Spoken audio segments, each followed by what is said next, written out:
Hey guys, Eric here with Joey Esposito. What might be his final piece of video content? I'm sorry. IGN. I'm sorry. We just came out of the panel for Star Wars Rebels here at New York Comic Con. There was a big panel where they're going to reveal some new stuff. What did you think, Joey? What we just saw? I thought it was so rad. You know, like they didn't show any footage or anything because it doesn't really exist yet.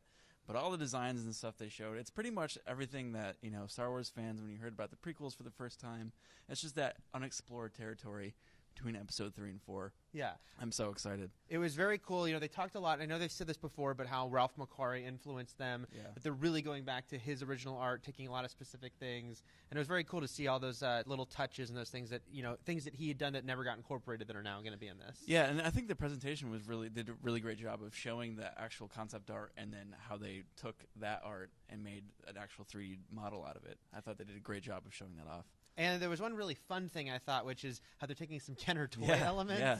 These are, you know, they said that this is a show being made by hardcore Star Wars fans. Yeah. Hardcore. You can tell. You can tell for sure. Yeah. They are one of the vehicles on this show is going to be the Imperial Prisoner Transport Vehicle. Never existed except as a Kenner toy. Yeah. And this will now They showed the become commercial and part of everything. it. It was amazing. It was amazing. Yeah. The acting was amazing in that Oh, commercial. totally.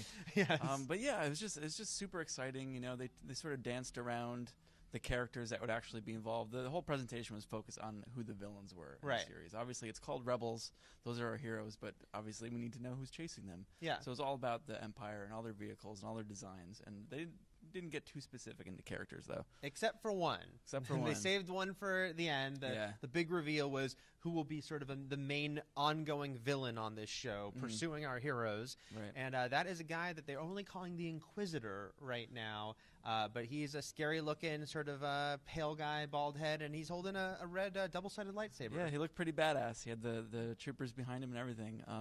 And I think it's that thing where, like, everyone wants Darth Vader so bad. I want Darth Vader so bad. But, you know, they'll get to him.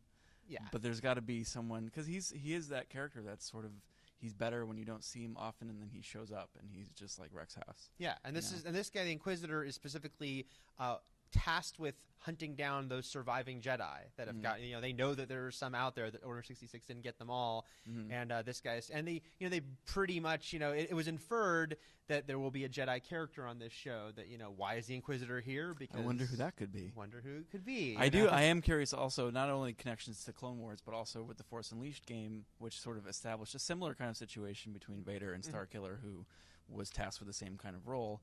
I don't know if there's any connection between those characters, or if they're even still considering that continuity, because at the time it was told as canon. Yeah, so we'll see if that plays into it at all. Did you catch when Pablo Hidalgo from Lucasfilm did the presentation? He actually he used the term Inquisitors, as in that there are a bunch of these guys out here. We're just going to have one on this show as the focus. Yeah. Which makes a lot of sense. It's like if, you know, that there's got to be Jedi scattered places, but that makes me feel like, all right, so there could potentially be a group of these guys we meet. Yeah, which is also cool because that opens up new locations and stuff for this whole separate thing that's happening with different Inquisitors or whoever. Right, so I think that's cool. And then, they danced around the direct questions about would Vader show up, would Ahsoka show up, both of which I'm guessing the answer is yes eventually. Yeah, I would totally expect them. And I wasn't aware of this. I don't know if this is from the panel, but it's only 5 years before A New Hope. I think this was the first time we knew that specific. Yeah, it was a very specific timeline. It's 14 years after Episode 3, 5 years before New Hope. So I think we can expect to see a lot of connections, not only in the visual design, but in the characters that inevitably will show up. Yeah,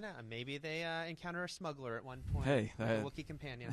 I wouldn't put it past them. Wouldn't put it past them. So yeah, you know, we're a year out from the show. We'll be getting much more in the months to come from Star Wars Rebels, but for now we're pretty psyched by what we saw.